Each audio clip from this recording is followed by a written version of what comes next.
Swayam Prabha. Digital India. Educated India.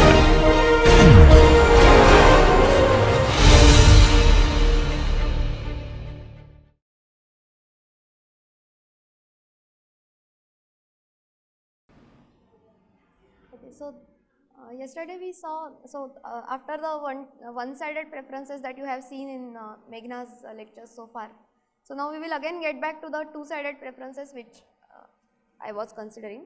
So yesterday I described you the algorithm for finding a popular matching, and in fact a maximum size popular matching when there are two-sided preferences and one-to-one setting. So I did not give a proof sketch because we did not have enough time, but maybe I can give a short proof sketch now, and then we will move on to a non-bipartite setting which actually has very interesting things. So let me first complete the proof for popular matchings. Let me briefly recall the algorithm and even the definition.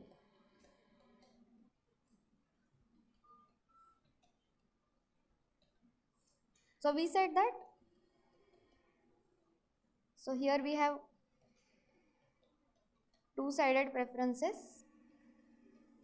and one-to-one setting, that is everybody can have only one match or one partner.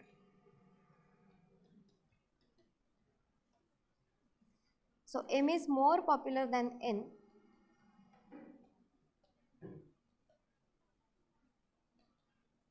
if M gets more votes than N.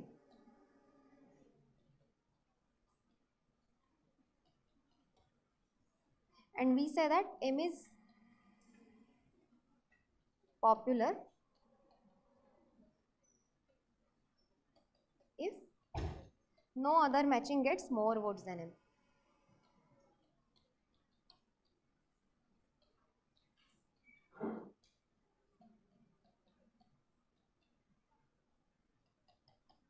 Okay. So do you remember the algorithm that I described yesterday?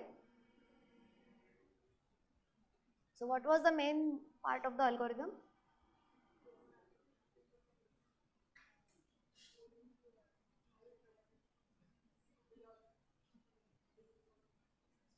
Yes. So the whole point was that we execute a normal Gale-Shapley algorithm, and whoever, an unmatched man at the end of this algorithm actually gets one more chance with higher priority.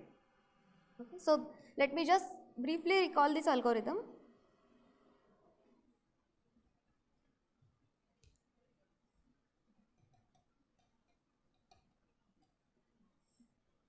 So initially everyone is free,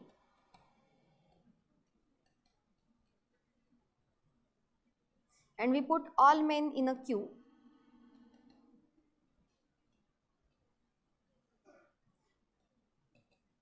and while there is a free man who has not exhausted his list,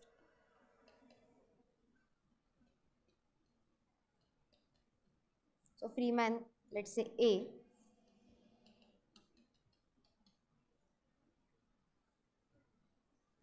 proposes the next woman on his list.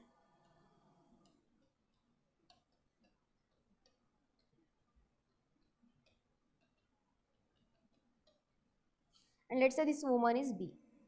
Now B accepts or rejects according to the usual rule. And the another thing that we do here is, if a man, so this is not a proper algorithm, but it indeed covers the happenings of the algorithm. So if a man exhausts his list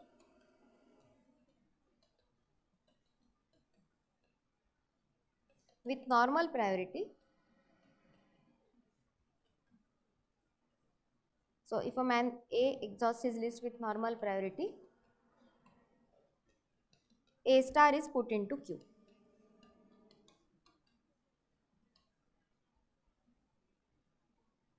And the rule here that is followed is, any woman prefers a star man over a normal man.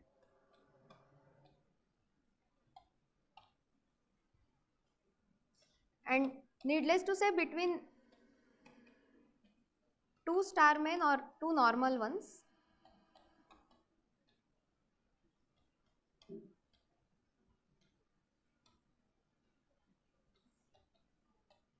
each woman accepts or rejects according to her own preference list.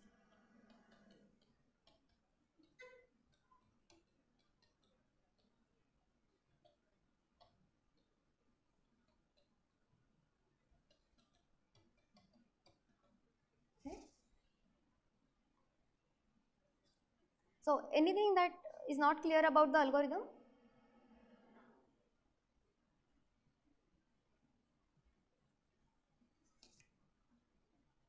So, yesterday we also saw two examples, one where the cardinality of the matching increased. Okay. So now let us try to prove that this algorithm indeed outputs a matching which is popular.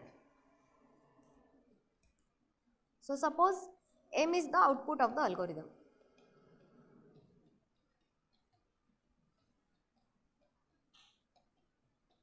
So, now if M is not popular, what happens? As in, what do we mean by M is not popular?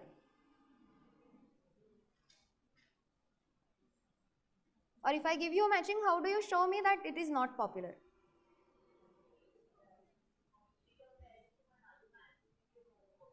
Correct. So, if M is not popular, then there is a matching N which is a claimed popular matching. Right. So, to show that M is not popular, you have to give me another matching which gets more votes than N, and then that will convince me that M is not popular. So, let us say our algorithm does not output a popular matching, and then if this output is not popular, there should be another one which is popular, and let us say that is N. So, now our goal is to show that this claim is false. Okay. That is to show that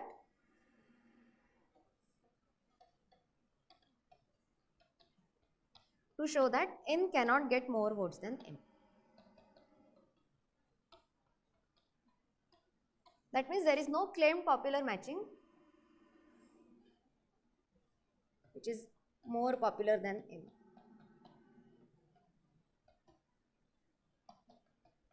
Okay, so, we claim that N is more popular than M, but actually our goal is to show that such a matching N which is more popular than M cannot exist.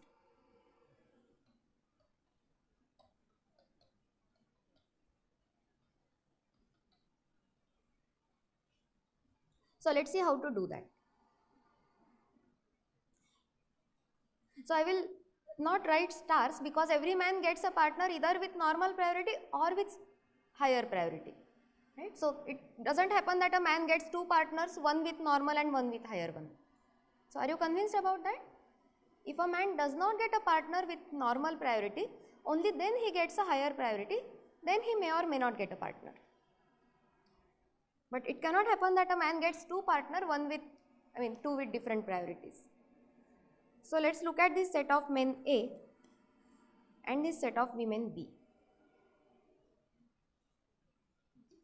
Let us divide the men into two classes, those which get matched only when they are given higher priority and those which get matched only with normal priority. So, this is the set A0, this is the set A1, and A1 is the set of men who get a partner, or let us say who do not get a partner with normal priority.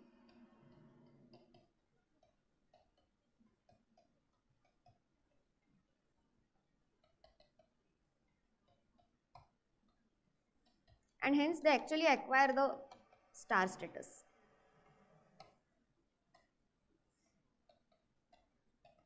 Now, even with star status, they may or may not get a partner, but at least they go to that status because they do not get a partner at the normal priority.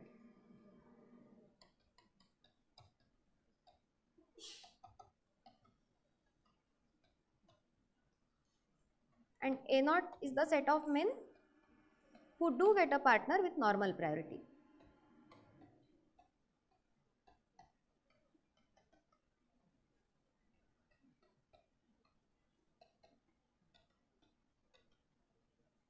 Okay.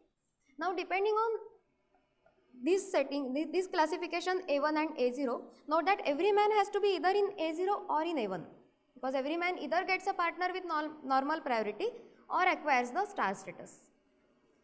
So this is actually a partition of the set A, and according to this we can also partition the set B.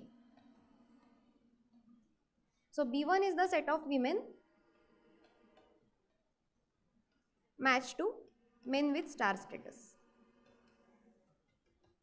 I will write it as star men, and B0 is the rest.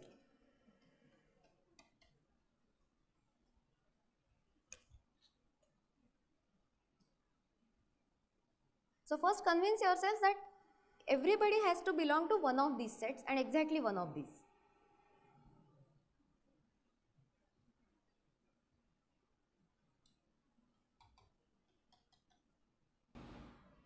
Okay. So where do unmatched women lie? Right. So unmatched women lie in B0. Why? Because B1 is only the set of women who are matched to star men. So an unmatched woman cannot belong to B1. So unmatched women are all in B0. What about men who are unmatched at the end of the algorithm? Right, they have to belong to A1, because A0 is the set of men who get matched with normal priority.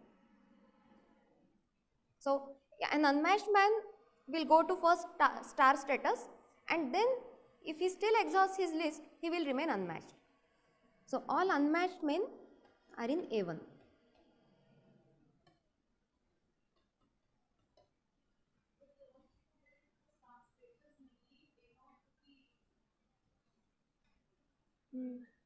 Say it again.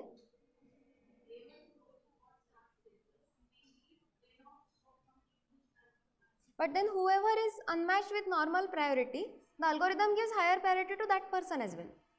So if someone loses, someone who has normal priority loses his partner during the course of the algorithm, because a star man claims that partner, then this man will also eventually go to the star status. We are giving star status to everybody. Right? So no man will be unmatched in A0. Okay. So this is something that will be useful to us. Now let's look at, so because we are counting votes, if there is a man here A and there is a woman here B, what can we say about the preference of AB? So certainly this man A is, this man A cannot be matched to a woman in B0, because by our definition, women who are matched to men in A1 are all in B1. So this A must have been matched to someone in B1. And this B, if at all she is matched, she can only be matched to someone in A0. This is just by the definition of B1 and B0. So what can we say about the preferences of A and B? So let's say this is an age of n. So what will A prefer, the M partner over the N partner B, or vice versa?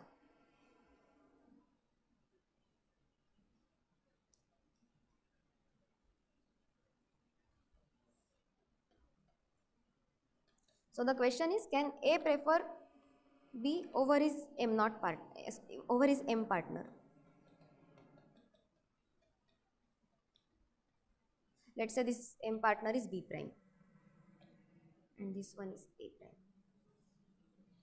So between B and B prime, who will A prefer?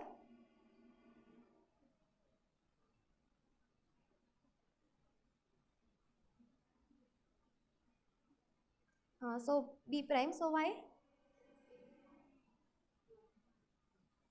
So now we are allowing blocking pairs, so we cannot say that now there is no blocking pair, right? But the point is, A is in A1, that means A got a star status at some point. Then why did A not propose B before B prime? What if A had proposed B? B is matched to a normal priority man A prime. So if A had proposed B with a star status, B would have accepted that. Right? So B prefers A star over A prime. Right? So certainly A prefers B prime, so he proposed B prime and got matched to her in M. Otherwise he would have preferred proposed B first. In that case B would have accepted it because B is only matched to a normal man and B is compelled to accept the proposal of a star man. Right? So if A proposes B before B prime, B would have accepted it. Since that has not happened and A has proposed it seems to B prime and not to B, so A must prefer B prime over B. So A's list would look like first B prime and then B.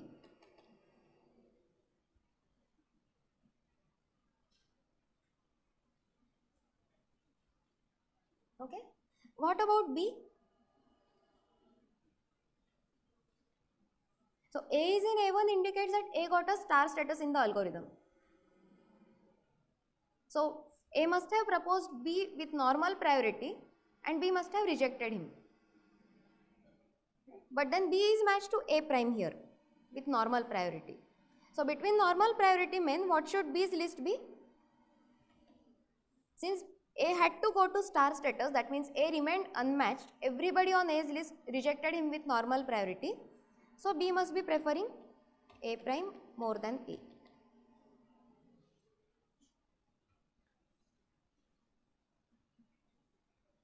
Right? So although it seems that A got a star status, the very fact that A went to a star status tells us that he was rejected by everybody with normal priority. But B is still matched to a normal priority man. That means she must have preferred A prime over A when A had a normal priority.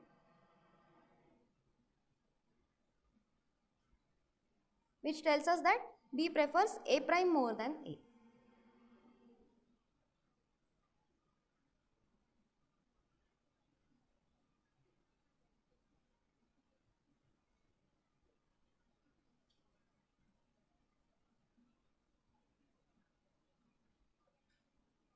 So in fact, when we look at an edge between someone in A1 and someone in B0, both should prefer M more than N.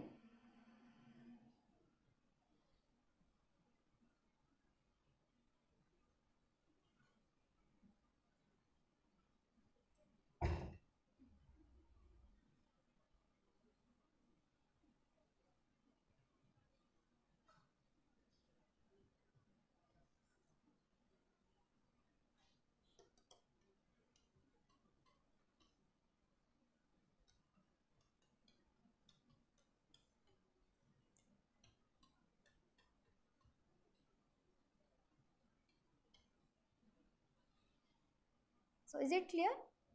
If there is an edge between a man in A1 and a woman in B0, they both prefer their M partner over their N partner. If there is an N edge like this. So in fact, along every such edge, N loses 2 votes and M gains 2 votes.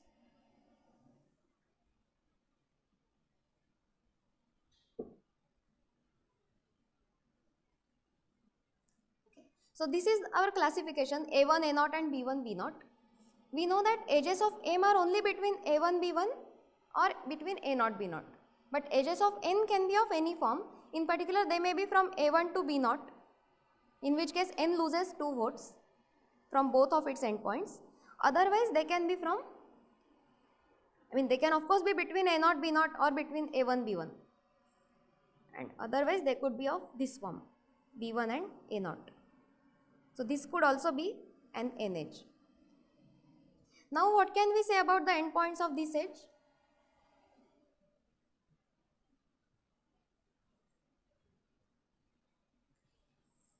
Will they prefer their N partner over M partner?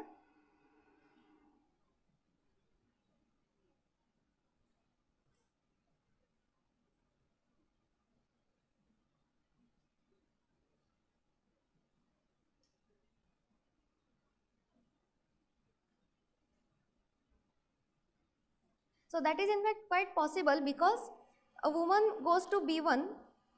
Why does she go to B1? Because she is compelled to accept a star man over a normal man. So she may still prefer the normal man more according to her own true list, but then she is compelled to accept a star man. So she may still be preferring this normal man more than her M partner. Similarly, a normal man loses his match to a star man just because the star man is getting higher priority. And then the normal man has to propose later in his list to other women in his list. So even this man can very well prefer the N partner over M partner. So these red edges, this A0 B1 edge, if such an edge is in N gains 2 votes. If it is between A1 and B0, N loses 2 votes. So let me note this down. Along A1 B0 edge in N loses 2 votes. And along A0 B1 edge, N may gain 2 votes.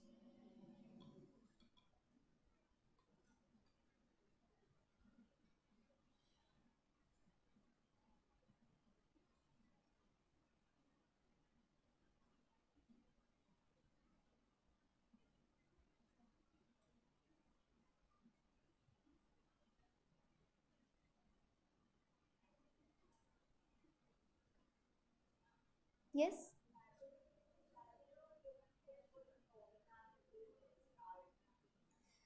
So see, originally there is, when they submit their preference list, there is nothing like a star man, right?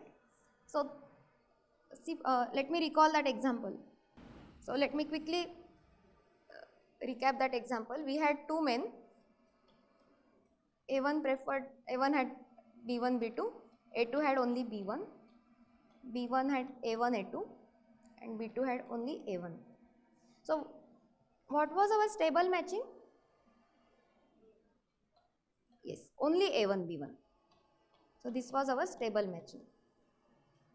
And then when we gave higher priority to A2, what happened?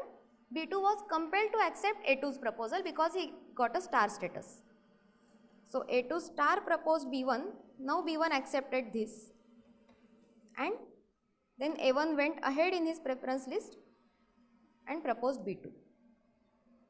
Right? So now here if we draw this classification or these sets, what are the sets A1, A0 and B1, B0?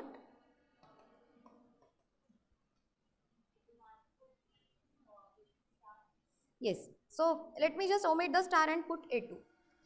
Because I am already saying that A1 is the set of men who go to higher priority. So now I don't put a star, but we just assume that he got one. Okay.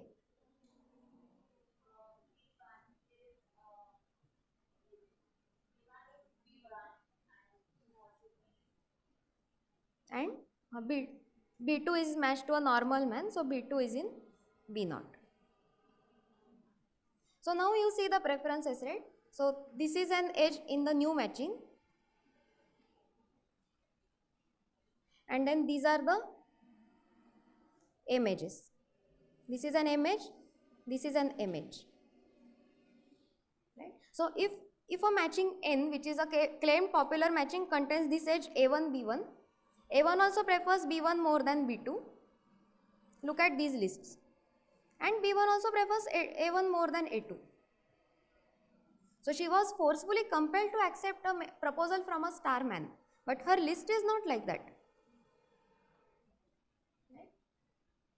So we are making people, we are forcing people to accept proposal from star man, but that doesn't change their original liking. Right? So if a matching N has this edge, then both A1 and B1 will vote for that matching over the M matching.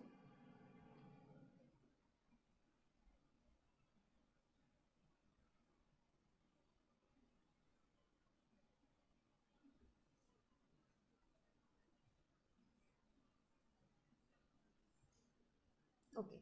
So now we come to the part So now we want to look at these two matchings M and N again. So if we look at the edges that M has and N has, so only look at those edges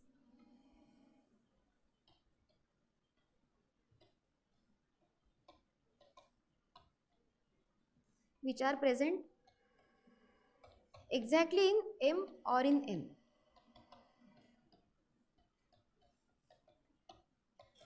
Right?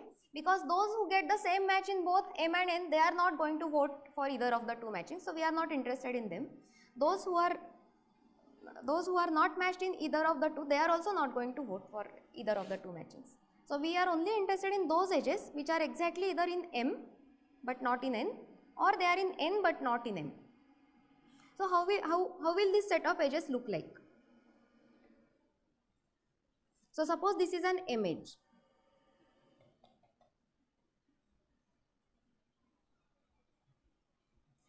Now this woman may have a different partner in N. She is not getting the same partner, so she may be either unmatched in N or she may have another partner. So let's say this red partner. So this blue edge is an M edge, the red edge is an N edge. Right? So if we only look at these edges, what we will have is a collection of only cycles and paths. So for example, this man may have a different M partner. So this procedure will continue. Where will it end? It may end right here, or it may continue in the making the path longer like this. And maybe this man, now this man cannot have a partner in one of the already present women because they already have two edges each. So then if at all this man has an M partner, it has to be a different one. And either the path may just end like this, or it may even complete a cycle like this. So we are only trying to see what the collection of edges look like when we only pick those edges which belong to exactly one of the two matchings. So that may give us this kind of a cycle, or that may give us various kinds of paths.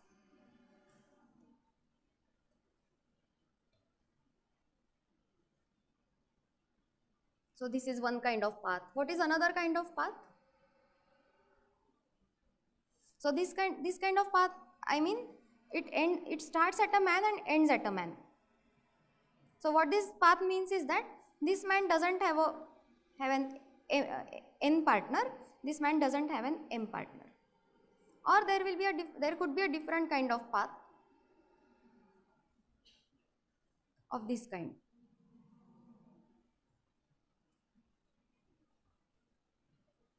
Okay, so we have given this as a tutorial which asks you to find possible structures in what is called the symmetric difference of M and N. So currently I will give you an intuition for completing the proof by selecting one of these structures. There are more, but I will not list them all. But these structures cannot be complicated because every vertex can have at most two edges in this, one M edge and one N edge. So what is your favorite structure which I should show a proof for? So see, why we are interested in these structures is because it makes us easier to count the votes. So for example, along this cycle we can ask each person, do you prefer M or N, and sum up the votes. Along each of these paths also we can do the same. So whatever things appear in this symmetric difference of M and N, along each of these structures we can count the votes separately. And if there is no such structure where N gets more votes, then N cannot get more votes overall. Right? So if N gets more votes than N gets more votes than M,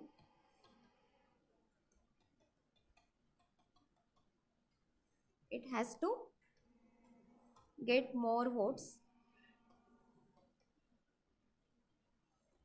in at least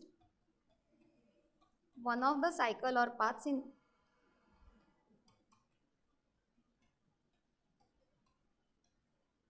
in the symmetric difference of M and N. Okay, so this part is not very difficult to see, but you can possibly go back and think what all structures can arise. For each of these structures, you can ask yourself, can N get more votes along any of these? So one such illustration I will give you, that is for this cycle.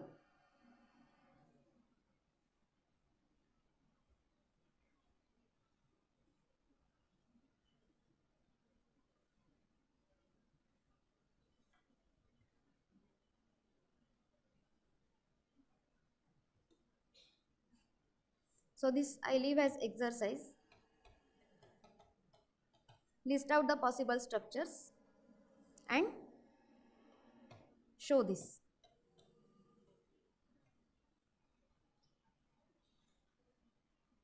Because if you think little bit, it is not really difficult to show.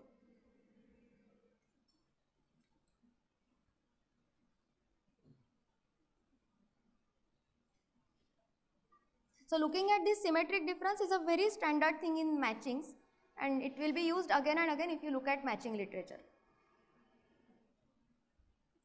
So now let me pick up this cycle, which is say my favorite structure, and I will show that N cannot get more votes in this cycle.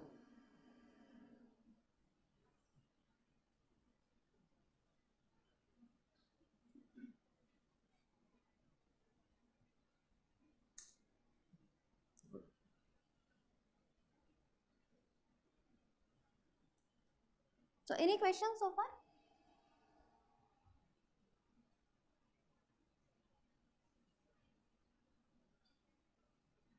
And we will use that nice classification of ours to show that N cannot get more votes.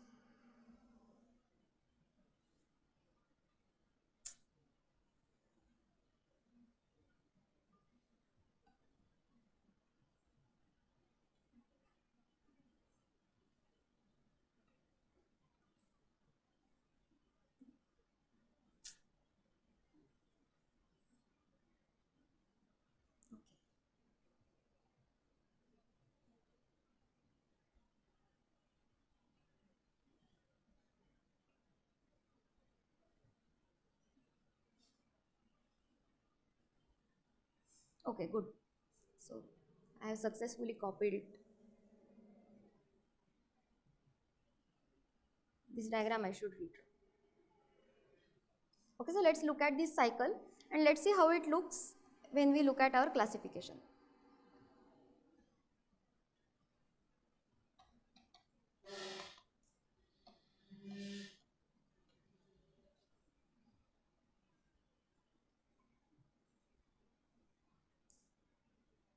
By the way, if there is an N edge of this form, so N edges are blue edges, so if there is an N edge of this form,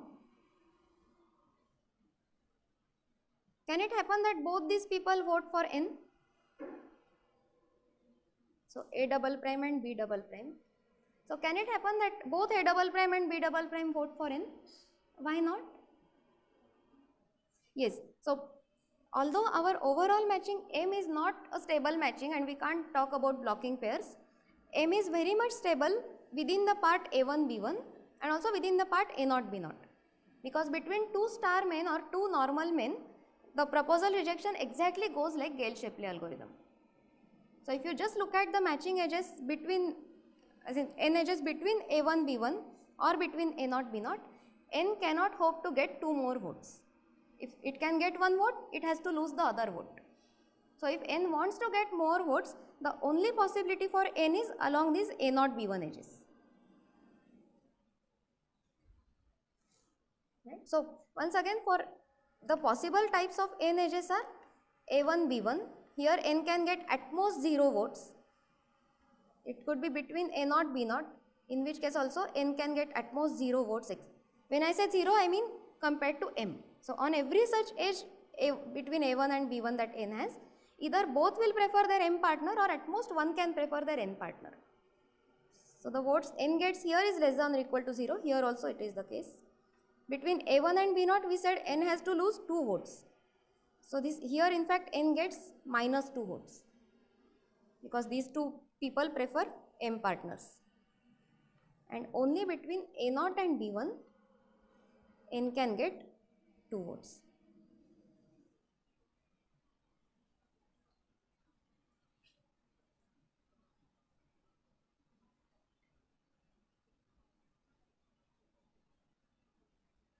Okay, so if we want to construct a matching n, we should try to include as many edges of this form as possible, because that is where n can get more votes. So imagine that you are trying to show that my algorithm doesn't give a popular matching and you are trying to construct a matching n which gets more votes. The only way for you to do that is to include this kind of edges in n, as many as possible. Because there is no other way for n to gain more votes than n.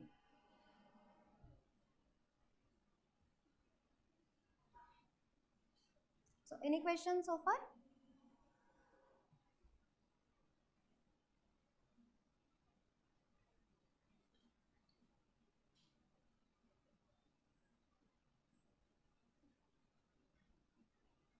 So now using the structures that we saw, the cycles and paths which appear in the symmetric difference of m and n, I will show that n can, for every edge that n has which gives it 2 votes, it also has to have an edge which gives it minus 2 votes.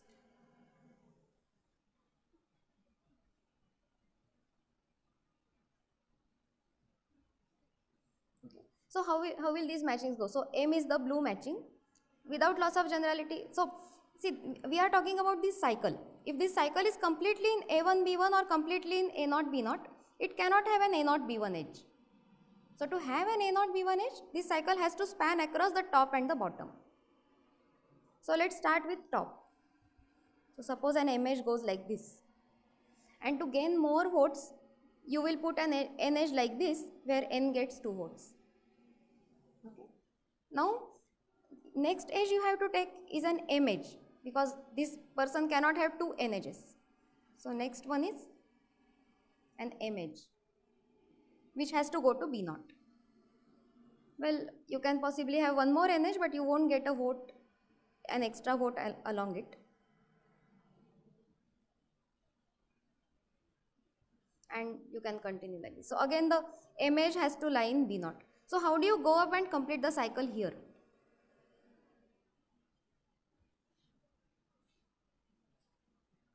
Remember, you have to complete this cycle at this man A, you have to eventually go to A via an n edge. But now you are always landing up in B0.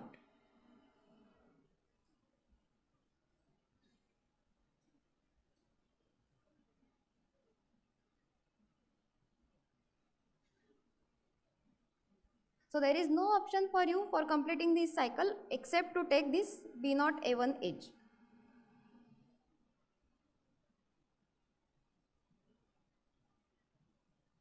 So for this edge which gives plus 2 votes to n, for these points which are voting for n, there are also these two who are voting for m.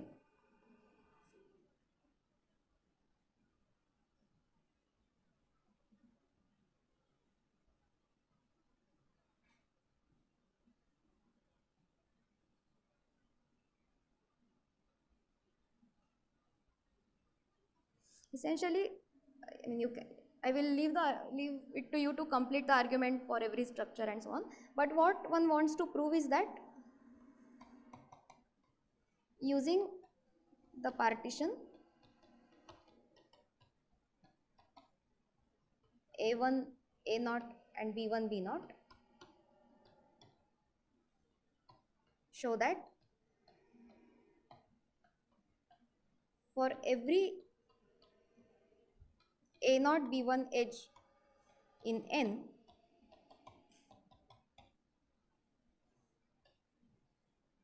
there is a corresponding A1 B0 edge in n.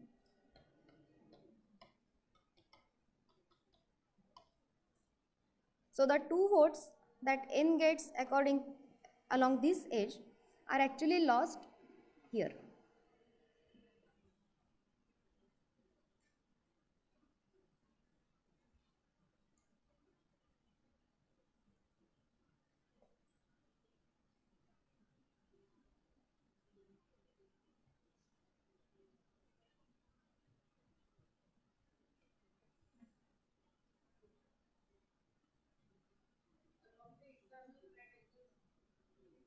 Yeah, so along A1, B1 or A0, B0 edges, N has no hopes of getting 2 votes because the matching M is stable within those parts. M is not going to have a blocking pair in that part. So, 2 endpoints of such an NH cannot prefer each other. Okay, so these are the only type of edges where N can get votes, 2 votes in fact compared to M. But for every edge like this, it also has to have an edge like this where it loses minus 2 votes. And using this, one can complete the argument and show that N has no way to get more votes than M.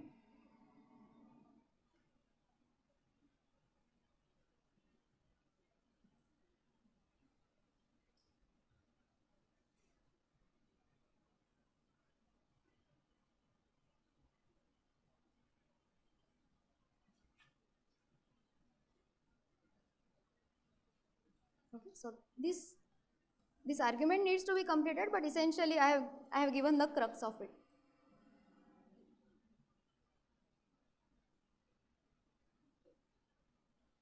So you need to use the fact that all the unmatched men are in A1, all the unmatched women are in B0, and all the M edges go only between A1, B1 and A0, B0.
So and here I should also add that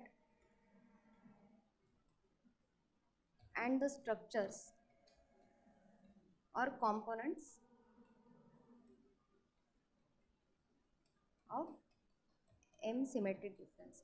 So these you need to use and complete this argument. So for the cycle here of this kind, we saw that for every A0 B1 edge, the cycle has to have one A1 B0 edge.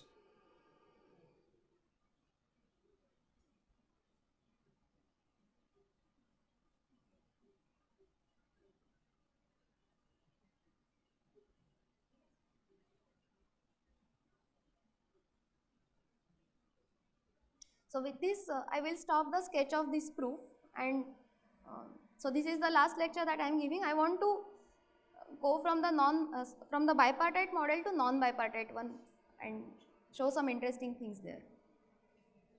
So we have not covered non-bipartite model at all, and I think it will be a nice thing to see some glimpse of it.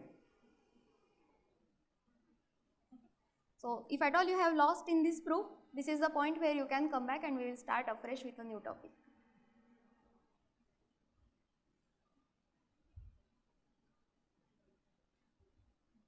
So ideally I should have completed it yesterday, but then no, it would have taken long time.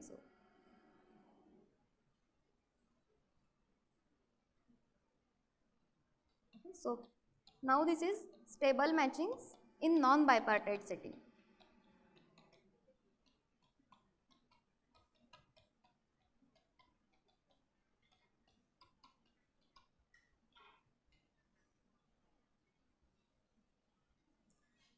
So a nice way to model a non-bipartite model, just like we used men and women for the bipartite one, here everybody is of the same type. So this problem is typically called the roommates problem. So they are either all girls or all boys, and they are to be paired up for allotting rooms. So I think this problem must be very familiar to you, and you must have had many hassles because of this.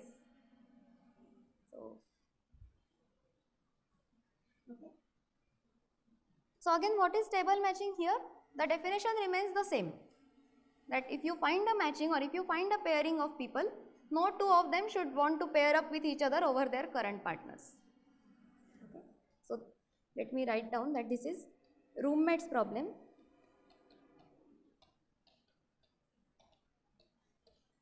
Where we want to pair people for allotting rooms.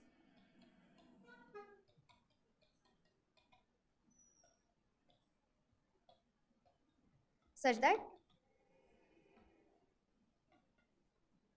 no pair prefers each other over their match partners.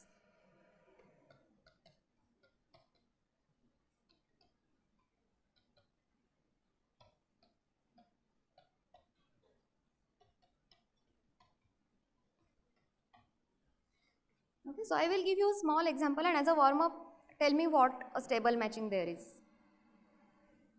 So I will not use this A1 and so on now. I can just write 1 instead of A1 because now it is only one kind of people, so we can assume that they are numbered 1 to n.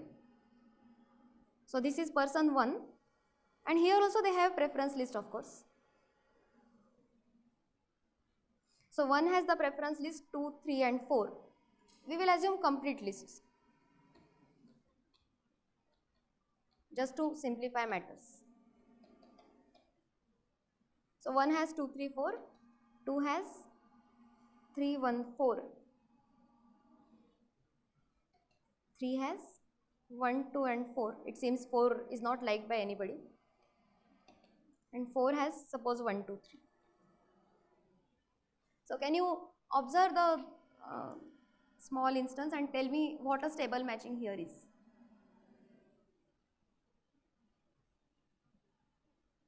How many ways can you pair them?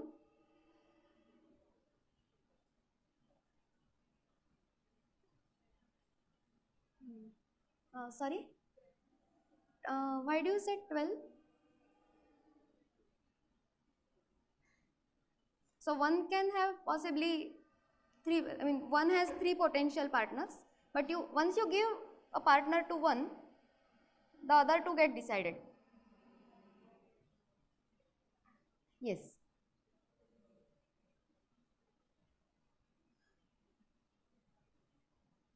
Right. So what all are the possible pairings here?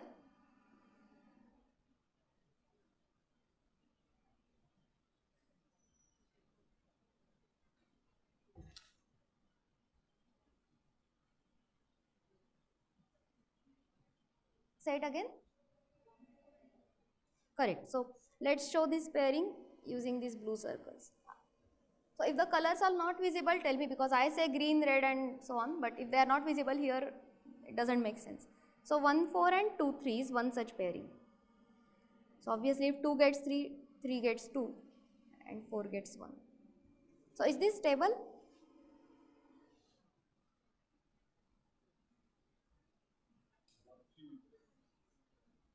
Yes. So no, this is not stable because 1 also prefers 3 more than his match and 3 also prefers 1 more than his match. Right? So the blue matching has the blocking pair 1, 3. So can you suggest some other pairing where we can hope to get stability? Yes, so let's try one more. So suppose now we say, okay, because 1 and 3 are blocking this matching, let's pair them together. So 1, 3 and then remaining ones, that is 2 and 4. Is this stable? Yes. So 2 also prefers 1 more than his partner and 1 also prefers 2 more than his current partner. So if you look at the yellow matching, it is blocked by 1, 2. There is now only one more pairing left, so let's try it. Yeah, so the pink or the purple one, so 1 gets paired with 2 and hence 3 and 4 get paired with each other. Is this stable now?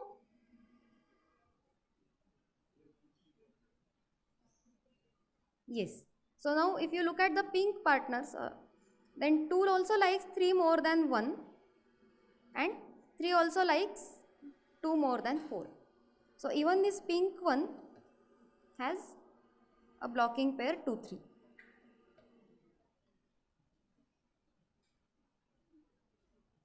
But is there any other pairing that we can try out? We have exhausted all possible pairings and we have seen that none of them is stable. So unlike what happened in the bipartite setting where a stable matching always existed, here we don't have a stable matching.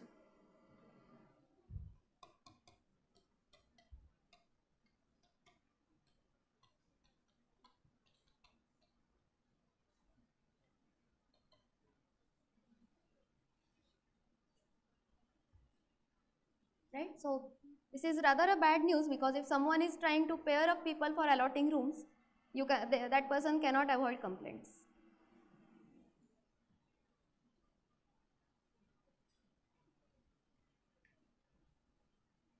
So next time don't blame your hostel authorities for not making you happy about room allotment. It is not possible to do that.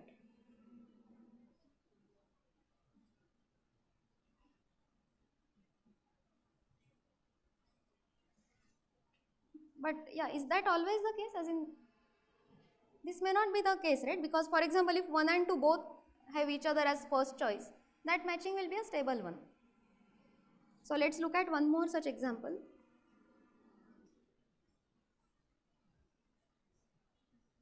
So I have one example here, not that I need to take this particular. Okay, let's put 1, 2, 3, 4 and 2, 1, 3, 4.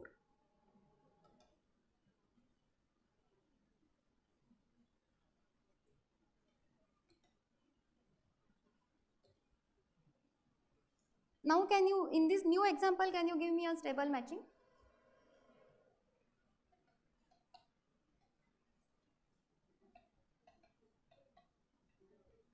Yes?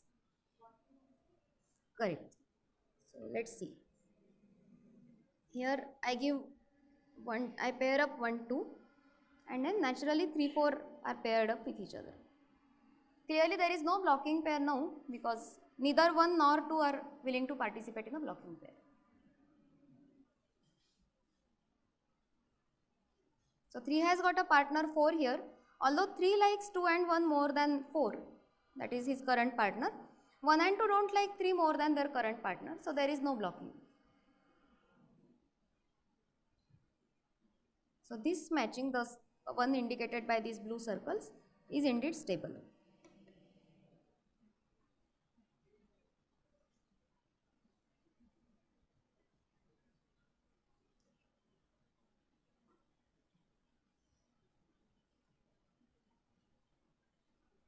So here we are facing a bigger problem. Not only that, unlike the bipartite case where we knew that stable matching exists and we just wanted to find one, here we also have to tell if there is no stable matching.